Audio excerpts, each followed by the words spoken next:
All right, all right, all right. Welcome to Worry Week Parable from the Pit, the podcast, your favorite podcast from the pit, stories from the pit with me, Jason Workman. Jason, welcome to the studio, man. Thanks for having me, my friend. Um, what time is it right now, man? Fuck, dude. It's 10 o'clock. 10 o'clock at night. Yeah, All right. yeah, so it's when you late. talk, you're gonna have your mouth like almost Just on. all Yeah, in that's it? right. Yeah. Okay. So, let's roll back and let's figure out when was the last. When was the first time you got introduced to like Warrior? First time, Michael Isom, 2013. Mhm. So, like, a long time ago. And communicated with Garrett White back then and had some conversations. And it was right after a 630-mile walk. And it just beautiful. So that was my first introduction into it. And then from there, again, Michael Isom brought in Michael Buffington, Mm-hmm, mm-hmm. and he sat down with me and Gus Van Dieter as well. And they're like, "Where the fuck are you doing? Why aren't you here? You know, like you need to be in the Brotherhood. They get the fuck over here, get committed, and do it." So and that was I think about 2 years ago. So 2013, you just finished a 630-mile walk. Yes. We're gonna talk about that, and then you get on a conversation with Garrett talking about a tattoo that he wanted to. Yes. So he wanted to do a tattoo of the light coming from inside of him, Yes. and a phoenix rising from the ashes. And he told me the story about a tattoo he had on his arm, and we were communicating about the idea of covering it up. I went through a divorce right after that, and he was moving from Arizona down to California. You're and right. He was making a huge shift. I was making a huge shift. We didn't quite connect, and then later on we did connect. So. And yeah, you did connect And connected with you too, my friend. connected with So, me, and we'll get to the story of how many Yes. arts you've put in on him, his son, myself, Yes. and quite a few guys here at Warrior. But let's talk about Oh. Let's Roll Back, and let's just talk about a little bit of your story. Talk to me about the 630 mile. What originated that? What was the purpose of that? Like, talk to me about that story because I think that's an incredible story that I like to put out there. Number one, as a digital asset and legacy for you that's left out there, right? Absolutely, absolutely. And number two, from so many other men that may be in a place very similar to yours that could see hope through that story. Absolutely. So, couple of things. I was building $1 million company. Yeah. And we were working nonstop. I built a team in St. George, Utah, under the 314 Tattoo brand. And I was going hard, nonstop, 6, 7 days a week, and grinding, and then found out I had a brain tumor.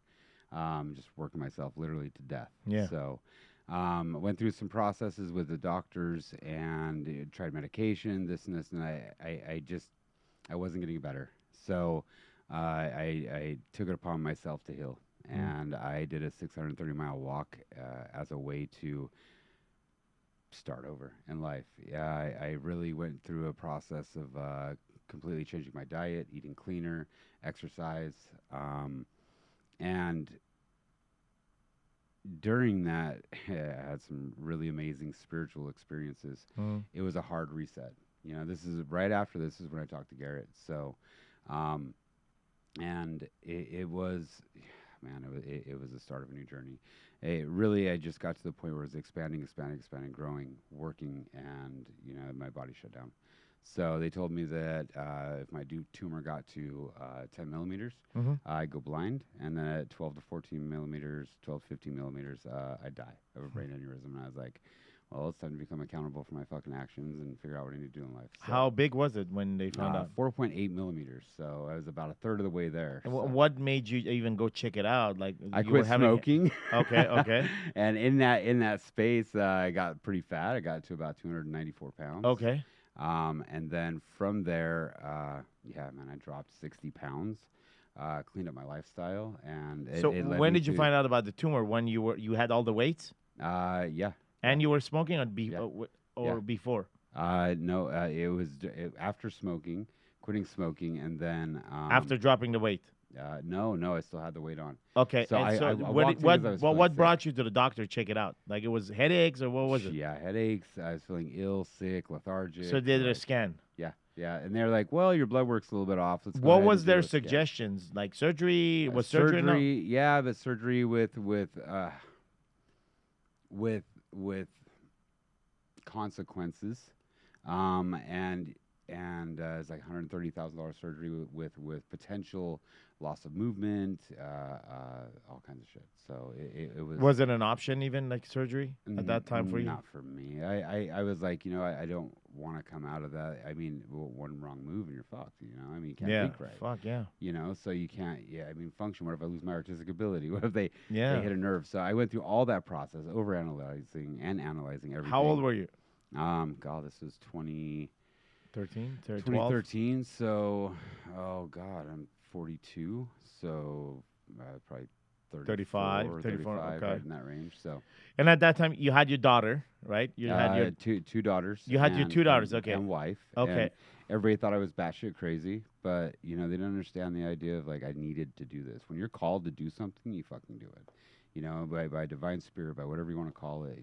So It's you've decided just to go on a walk. yeah. Well, yeah, and I prompted myself by walking back and forth from my house to my tattoo studio, which was about a quarter mile a day for 2 weeks before I Yeah. started a Yeah. 630-mile journey. Um, yeah, But yeah, the point was I'm gonna walk on a spiritual path. yeah, I'm gonna heal my body, yeah, and obviously you've informed yourself about what to eat and absolutely. how to cure it naturally, right? Yeah, very holistically. Okay. Did And you it consult came out any of diet. doctors, or you just grab a bunch of information? Like what did you No. do to weaponize yourself with that? Well, first off, research like Yeah. crazy, and talking to the doctor. Hey, I'm going to do this. Doctor thought I was crazy. Every person I talked to thought I was crazy. I did have a couple of friends who were really instrumental in helping me to figure out, like, hey, you're going to need to bring this, and worst case scenario, fly home. So there's another chapter to it too, though. It was really identifying who I am Mm-hmm. as a man. During that journey, it wasn't even so much about health at that point.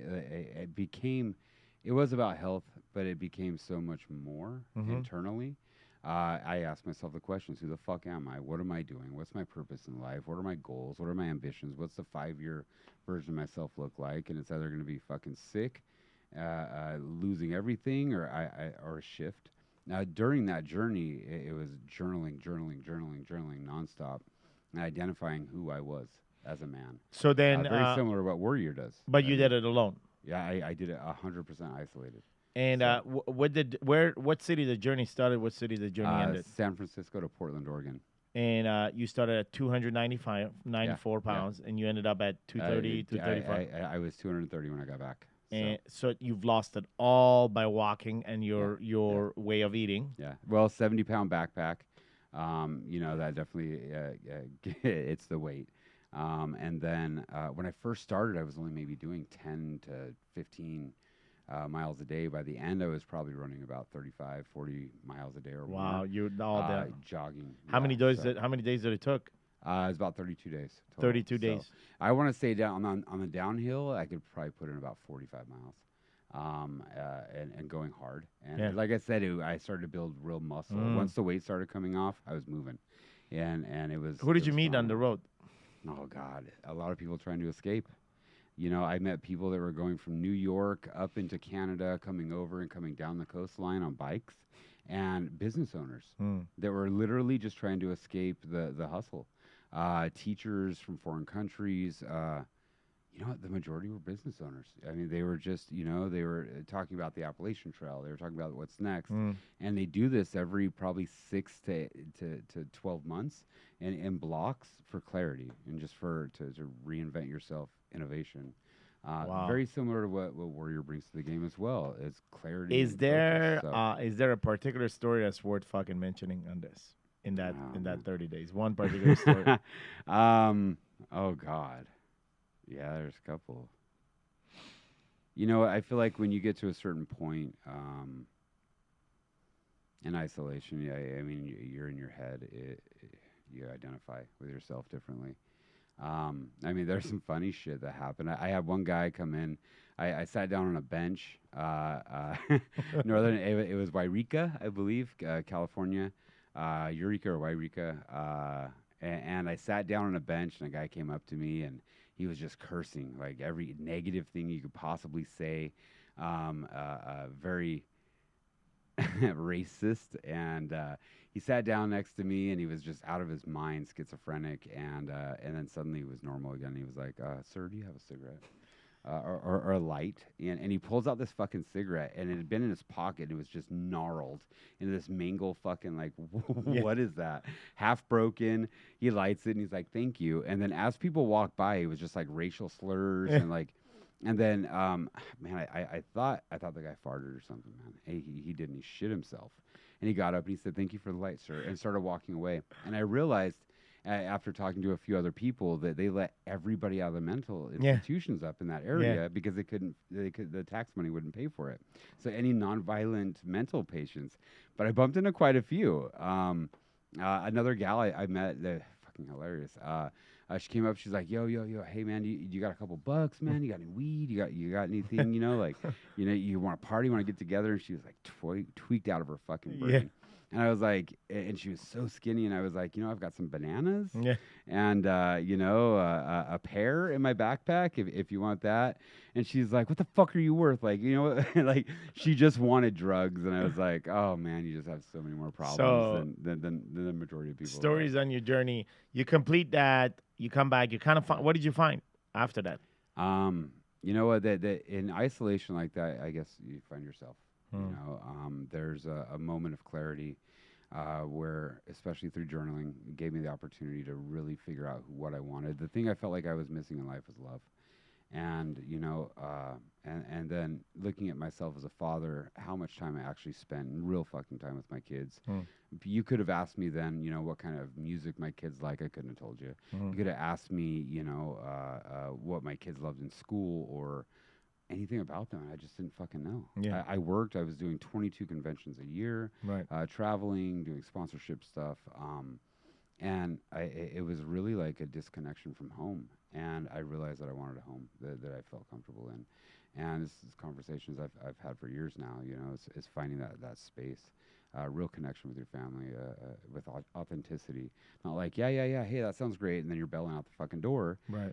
all the time, and then they're sitting there in a space of like, I just need my fucking dad, Right, kind right, of feeling. right. So, it was a life check. I also found that I wasn't happy. I was in a relationship with somebody who is still a great friend. Mhm. My ex-wife, she was a great partner. I could Mhm. never say anything negative against her. But we just fell out of love, man. And I had to identify with that. I had to work through it. I had to go through the pain of that. It wasn't easy in that moment. The flip side of that, I found a love of my life, Crystal, Yeah. my Crystal Rose, and I filled the hole, that was broken. But let's be honest, you and I have had some experiences. Mhm. At WarriorCon, we had a very deep experience where even that breaking from after a divorce is like healed some shit. You Mm. should talk a little bit about Yeah, that. we'll talk about that. Yeah. So years go by. Michael comes back, gets the art Yes. from you. I think Michael and I share the same, slightly the same tattoo. Yes, Which, yes, yeah, this, except the Michael. shield that changed. Yeah.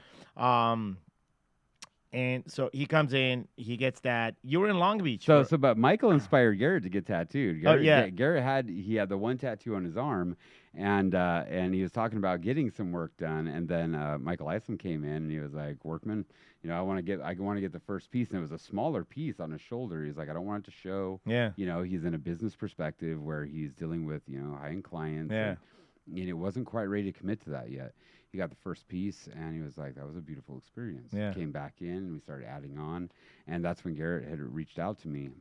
I believe that through that journey, when you're dealing with businessmen, that there's a fear of acceptance. Yeah. I mean, especially if you're a high-profile businessman. So, I mean, to go through that with him, it was moving. Yeah. I mean, he makes great money. He's financially Yes. successful. He has a beautiful family. And he was in a position where, like, he was about to own this whole sleeve. and then Garrett actually started because we didn't connect. He was like, "Fuck you, you beat me to the punch, bro," and so he started his journey as well. So Then Michael Buffington yes, came to you yes, years after. A yes. friend of Mike Isom, he gets a piece, and then somewhere somehow Daniel Bendusky gets a hold of you. Absolutely, and that was the initial contact to come down here to Warrior. Right. I signed up for the King's Kid. I did the whole thing, but I was in the trenches already tattooing warriors. Yes. You know, and just the level of intellect and How was your communication. experience with King's Kid? What did you found in that for you? Oh, it was beautiful, man. I had a lot of transitional moments, a lot of connection. The network was great, but really the work itself. I mean, isolated. I mean, even in a package system, Yeah. I think it has absolute value it can bring to your life. And then that It's a brought different way of you, thinking. You yeah, know? that brought you to the big gathering at WarriorCon. Yes, but it brought 3. me here first. Yeah. And I came down and Oh, connected you with did. you guys Oh, for you did. 13 days Oh, you did. before Oh, before Warrior oh, Con. okay. So Yeah. that was in December or something. No. No, it was like September. So you tattooed, and then we Warrior Con rolled was into. November. Yeah. Okay. So you tattooed Garrett's son. You Yes. tattooed Garrett. Yes. Your wife.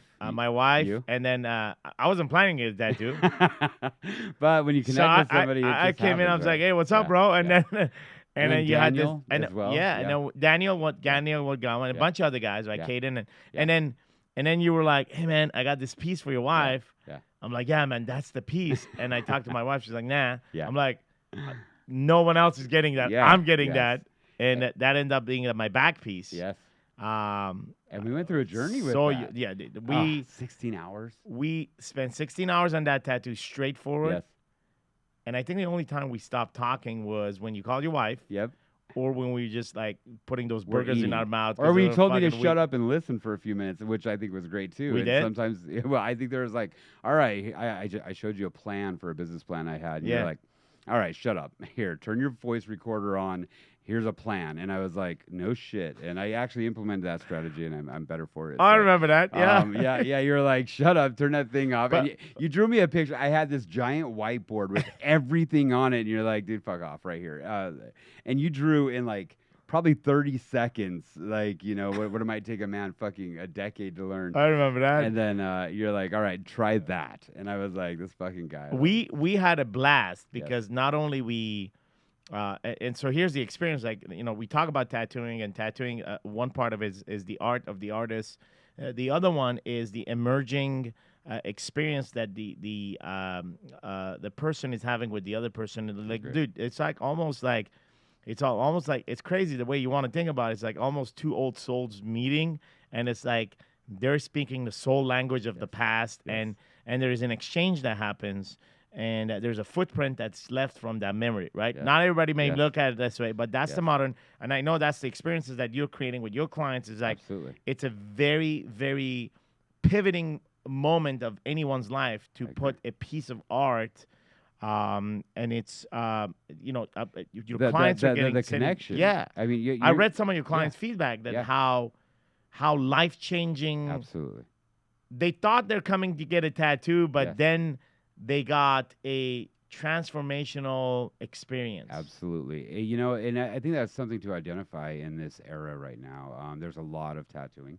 The industry has grown to about a $1.7 trillion industry globally. It's moving. You know, there's some big shifts, and some of it is about connection, or some of it's just rebellious. I want to say that my clients, we come in and we engage in a completely different way. It's an experience. It's an exchange. One of the biggest problems I see is just the idea of people looking at it as, you know, the tattoo artist is looking at people like a fucking rent check, you know, like you're a cell phone payment, rather than the idea of like, I'm going to share a slice of life with this human being, and let's generate real content, Yeah. authentically, you know. I mean, not content. What's the best word for that? A real relationship. Yeah, dude. Like, I mean, Because you'll never forget me. No, you have a you- piece of me on your body. 100%. If I leave a negative experience in that, yeah. dude, fuck me for the rest of my life. For You know what sure. I'm saying? So I think There there's is an a- exchange. There there's is a an different approach. energetic exchange, Yes. and like literally end up being a footprint that inks leave behind. Yeah. Absolutely. And I mean, I had that experience myself with you. 16 hours. Yeah. We like literally we went through 4 p.m. at night. You tattooed my wife, and then I Yes. started at 4 p.m. and then we stopped at 8 a.m. or 8:30 a.m. the next No, day. we were eating lunch at And we never stopped talking. yes. And here's what we did. We went through an area. But we laughed. We cried. Yeah. We listened to music. We were Absolutely. eating. We were kids again, man. We Yes. tattooed each Yes. other. I Oh fucking man. Yes. tattooed you. And you I, did. I got put the Yeah, I've pi got to throw a sign. little. There you go, bro. The bros. Yeah. Like I'm But like, bro. I even don't, that was about even spiritual connection, you know, dude. the We 314 I am that I am, right? Yeah, exactly. Yes, And absolutely. so and that set me on a whole new adventure to figure out the mathematical. I think I shared with you Yeah, that I yeah, went on a math absolutely. and I found the formula, Yeah, man. yeah. I found the fucking formula. It's I beautiful. found the mathematical formula behind I am that I am, and I just found it last year, man. Oh, And shit. I looked for it, I seeked for it, and I Yeah. found it. Like, Yes. and I understand it, and it's beautiful. What the number means, I still have to pursue that. Yeah. In fact, you introduced me to that. I think I have to. I think you just solved the puzzle for me Yes. because I found the formula. I have a number. Yes. I don't have a meaning behind the number, so Okay. I need to decode the number using Yes. your methodology and what you showed me. So we're talking Okay. about that. Yeah. But hey, man, the point of that experience was, here we are. We went like as adult, we went back being kids, right? Yes. And and for you and I, it was just the tattoo experience that brought that back. For somebody else, it could be another thing. Like Agreed. as men, here's what we want, and here's the hardest part is like we do want to go back to an age where we didn't really have that much Yeah. stories, right? Agreed. You had a hard childhood. I had a very hard Yes. childhood, completely different. Yours was more of urban pain. Mine Yes. I grew up in war. But we both had pain, right? And Agreed. it was, but in the midst of that pain, there was also this pure joy. There was this Yes. pure Connection, for connection, lack of man. There was better- no fucking story. Well, There was what no other thing can you call it? It's like it's you just met like your closest sibling in the Yeah. process of, it's like my brother, like but without the just hey bro, what's up? No, you become like connected. 100%. And Yeah. so correct me if I'm wrong. You did the tattoo, and then the Warrior Country And thing then happened. Warrior Con happened. So I had yeah. the shit on my back. Yep, it was there. That's Yeah. crazy. That's I- before you start playing drums and shit. Yeah. That's crazy, man. Yeah. So okay, tell us what happened with Warrior Country, man. Oh, Warrior Con, man. So I had a really awkward experience, to be honest. So I was down here for 13 days, spending time with everybody at Warrior Con. I got home and I got a message from one of our brothers, and it was like a word of caution: you will drift. And I was like, what is that? And then my account got shut off. And I was like, what the fuck? Did I like pee in someone's Cheerios? Did it piss someone off or something? And it wasn't that at all. My account, my debit card got deactivated, so I wasn't able to continue with the Warrior program. Okay. But my account got hacked, so lost like 20 grand. It was Fuck. stupid. So, but they had to reactivate, and I had to wait for money to come back through. They issued a new card, but the card was on file under Warrior, so Yeah. but I couldn't access anything. I was like, I got kicked out. So I actually course corrected, and I was like, well, fine. If they don't want me, I'm gonna go ahead and fly to Florida. I bought tickets and hotel rooms, flights, everything to go to Art Basel in Florida, and I was driving down. I was actually in a shuttle on my way from St. George Shit. to didn't know Las this. Vegas, and I get this call from Daniel Bednardsky. Yeah. And he's like, yo, Jay, where the fuck are you? It's check-in. And I'm like, man, I got kicked out of the system. I was like, I don't know what the hell happened. And he's like, you're kidding me. And he's like, no, where are you? I'm like, I'm at the airport in Las Vegas, about to board a plane to Florida. And I have tickets, everything. I mean, it's done. Thousands of dollars in. I'm ready to go. And he's like, hold on, click. And then the phone rings again, and it's Gus Van Dieter. And Gus is like, Workman, what the fuck are you talking about? Like, where are you? Why aren't you here? And I was like, well, man, I got kicked out of the system. He types in the computer. He's like, dude, your debit card got fucking disconnected.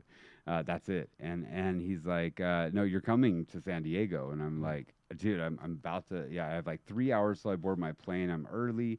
He's like, "Do we need to send a car? Like, I mean, what are we doing? We want you here. You're our fucking friend. You're our brother, Yeah. and we love you.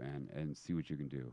And he's like, "Meditate on it for a few minutes and tell me what your heart says and call me back." Wow. So it didn't take me 2 minutes. It was instantaneous. Mm. I felt disconnected. Um, and so I walked over to the kiosk to the lady up at the counter, and I was like, "Do you have any flights to San Diego?" And Mm. she's like, "Dude, there's one that leaves in 40 minutes." She's like, "There's no way you're going to make it through Las Vegas airport.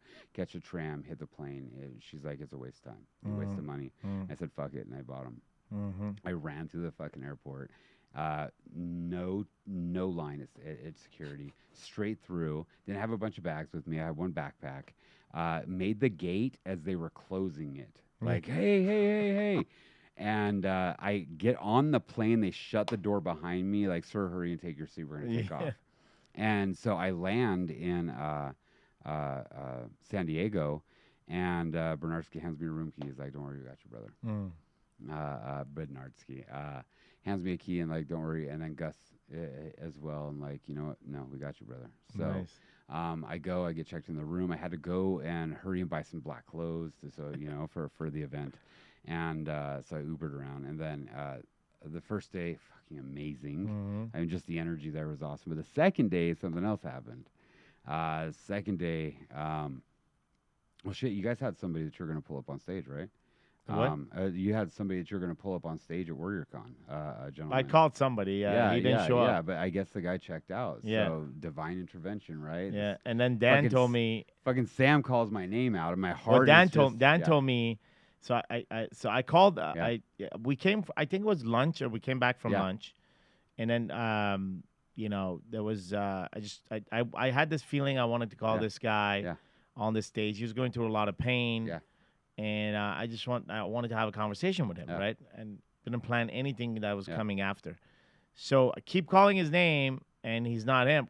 yeah, Later on, I found out that he actually he went home and he was so much in pain that he yeah, just yeah, disconnected himself for lunch. yeah, It's crazy how the universe yeah. works, It man. is He divine removed himself. intervention. He removed himself, and next thing I know, I'm like, so I'm talking to them like, "Hey, I can't find him. And do you Yeah, know anyone in pain?" yeah, And he goes, "Dude, let me think. Let me think." I was like, yeah, "Fuck, Jason, man." yeah, I go, "What? Jason?" I touch him. He goes, "Yeah."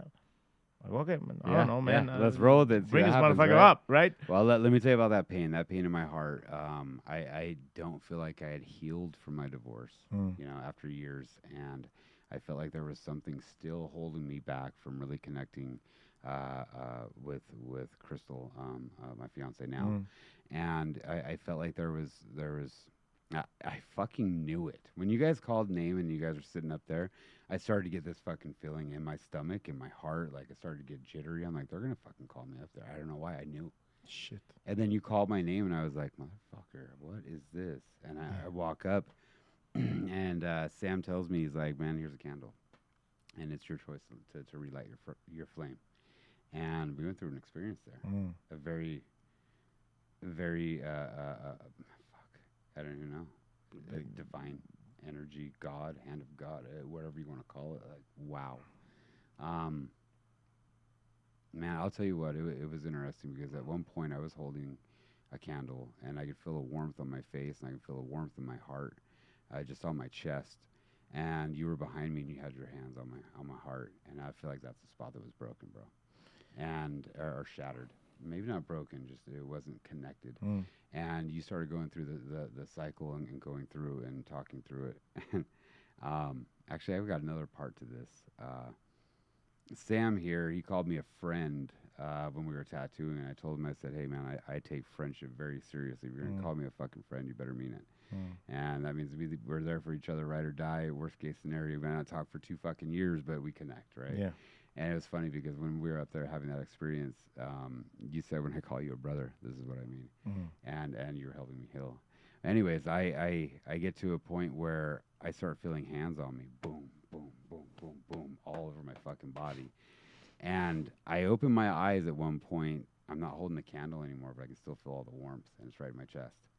And you just kept telling me, let it go, man. Mm. You have to let it go. And we talk about dividing pain amongst brothers. When we share our stories with people and we divide that pain. Well, we fucking divided it that day because when I looked up, there's 1,000 men in a room, all connected shoulder to shoulder, hand to hand, all the way through this whole building, and it was.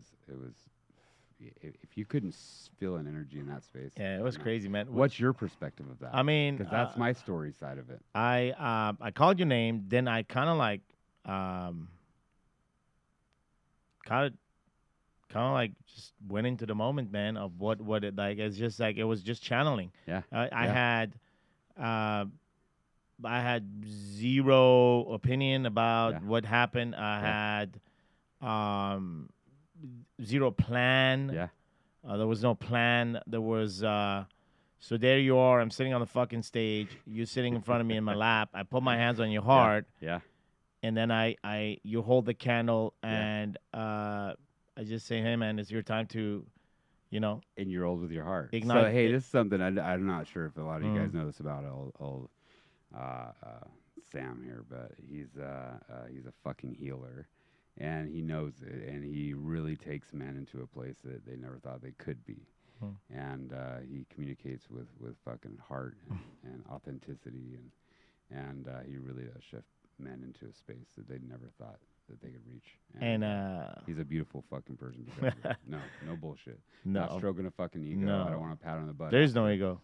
There's Like I said, yeah. there was Let it go, right? it wasn't even the ego wasn't Yeah, even present. It wasn't. It was I was sitting there. Yeah. I was holding your heart, and you were given a chance to Yeah. put the candle on. It was Yeah. your choice. Yes. It was you weren't forced. Yes. And then I asked everyone to come, and 900 people. Yeah. 900 guys. Yes. Now, like this is an image that, like we have a picture of this. Yes. And it's gonna be probably up. It's gonna be the picture of this podcast. But what I can tell you is that without a doubt, this experience, maybe years from now, there was something similar to this, but it was one of a kind. Like it just won't ever be recreated. No. It is the first time you guys. I had ever done it. Nothing was planned. I don't know what the Yeah, fuck was yeah. happening. We have 900 guys Yeah. that got up from their chairs, moved towards the stage, kneeled, Yes.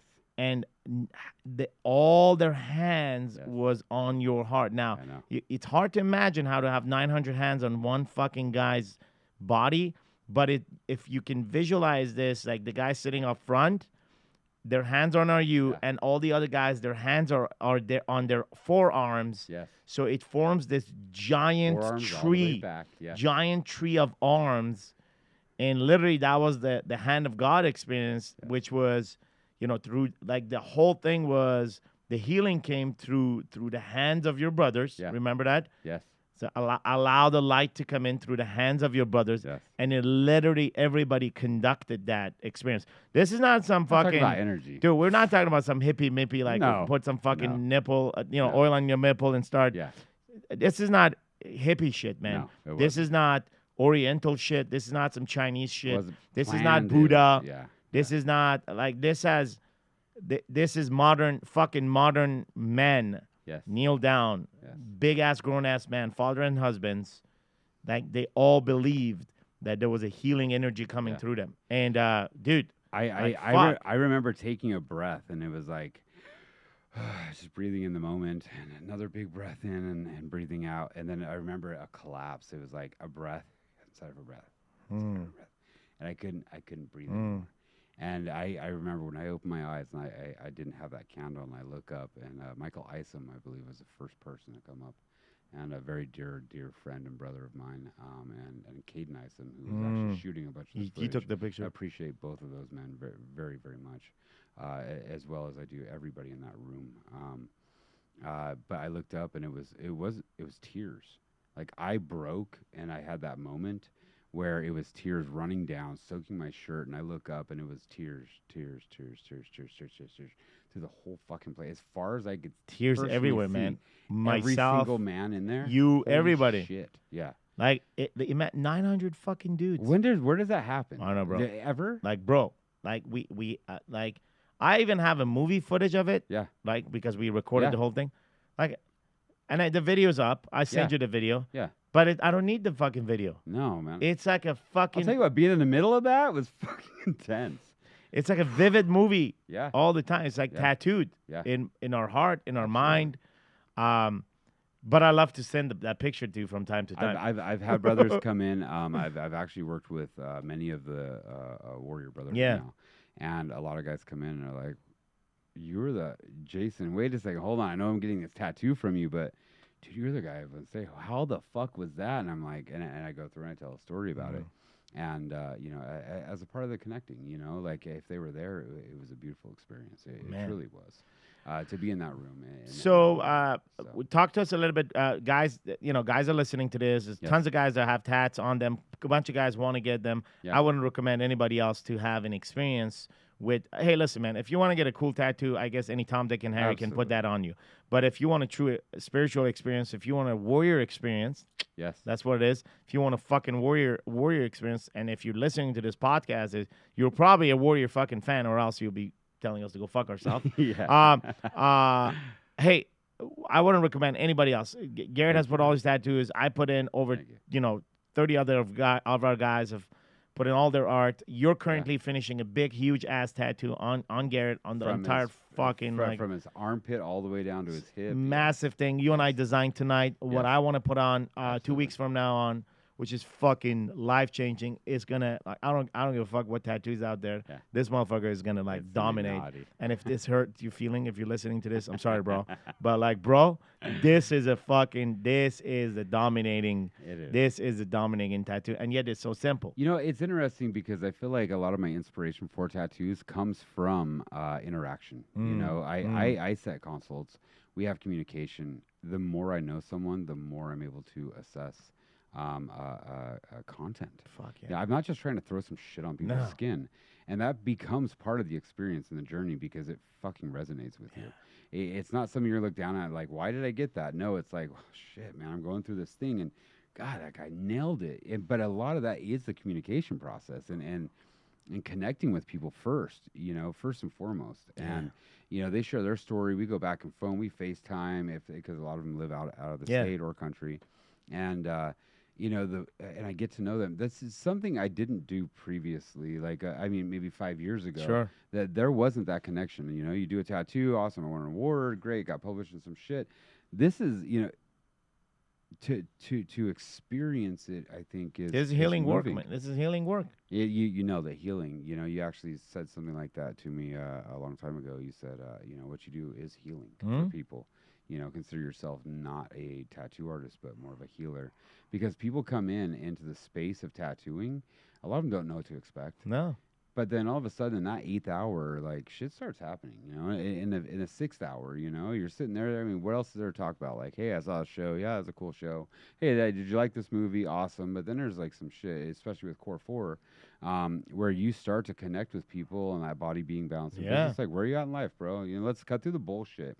And I'm able to do that in the first couple hours, if not even faster, to where that connection happens Forges an accelerated rate. So where can our our guys find you, man? Like, give us some info. How can we reach out to you, and how can we book some sessions? I know you work your ass off to build this amazing studio, which I'm gonna visit in about 2 weeks from now in St. George. That's where all the magic happens. Of course, you also move around on special occasions and depending on projects.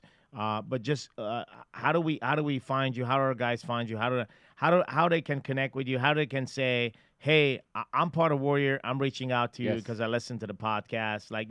Get some kind of fucking priority because they're Warrior bros. Absolutely. So I live in St. George, Utah. My studio is called Humblebee Studios. We are email address is Jason Workman Art, and it's JASEN. WORKMAN art at gmail.com or humblebeestudios at gmail. I'd love to connect with people. I want to share a slice of life. You're also on Instagram? Instagram as well, at Jason Workman. Jason Workman. And Jason is J-A. S-E-N. Fuck, that fucked me up, bro. J-A-S-E-N. I put in I'm oh, dude, everybody. This motherfucker search in the phone, Jason. Nope. The fuck is I not this fucking E. Oh, I'll tell you what. It's worse when it's in publication and it's spelled wrong and you're like, fuck. So, All right. So Jason but Workman anyways, thank you so much. at Jason Workman at on Instagram, right? Yes, yes. Okay. Hey, listen, if you're out there and you are looking for an absolute experience and perhaps maybe even a long-term friendship, Yes. I would advise you and welcome you to spend some time with Jason and figure out what is this art that you want to live on your body, and what is the meaning for it? What is it? A legacy move? What is the purpose? Um, you know, as we do, like I know when I did this, the entire meaning of the art lives with me, and of course, art or not, man, we had an experience that is above and beyond that. But the art brought us So much together. more. Yes. Like really, the 16 hours that truly brought us together. Um, and we didn't really talk about pain at that. I mean, we talked some stuff, but Yeah. like you said, there was a wound, and the light came in through that Every wound and healed you, single, man. every experience is going to be unique. Every person, they have a different story, and yeah. It's for some people, it's like celebration, like holy shit, that was so fun. Other people, it's like, man, I went through some shit. Or Right. other people, I lost someone. Right, Or right, whatever, right, whatever right, it is, right. whatever the emotion is. So if anything, closure and connection. So Right. So 2 weeks from now, we're gonna get this masterpiece, and that one, I'm gonna dedicate an entire podcast around that one. That'd be You come badass. back here in about a month and a half from here. We'll record got that it. one. You got it. As far as our audience, if this message kind of resonated with you, go ahead and forward this to someone that you know. Go ahead and forward this to someone that needs to hear Jason's stories. I mean, if it's struggle with cancer, brain cancer, tumor, and or even like isolation and the connection refound through this brotherhood and the experience that he had, the spiritual experience that he had. Anything that was said here that resonates with you or someone that you know in your life, go ahead and forward that to them. For more information on this podcast, you can find us at worryweeknow.com. There'll be a picture, that specific picture that I painted the image for, where I have Jason on the stage and all the 900 hands on his heart. We'll put that one up on the website. We'll have transcript of this particular podcast, and as well as audio and video for you guys to view and others. So you find us there at warriorweek.com. Any final word, Jason? Thank you. Just really thank you. Thank you to the Warrior Brotherhood. Thank you to you, Sam. Thank you to Garrett for bringing so many fucking amazing men together. Yeah, I'm just grateful to be here. I'm grateful for the opportunity to just spend a little piece of life with you, man. Awesome. I would love to have you Very grateful. and continue to be a component of the heartbeat here at Warrior. Gentlemen, have yourself a fantastic week, and don't forget to forward this to someone that deep down inside of your heart you feel that is a candidate for this message. Until then, take care of yourself and each other.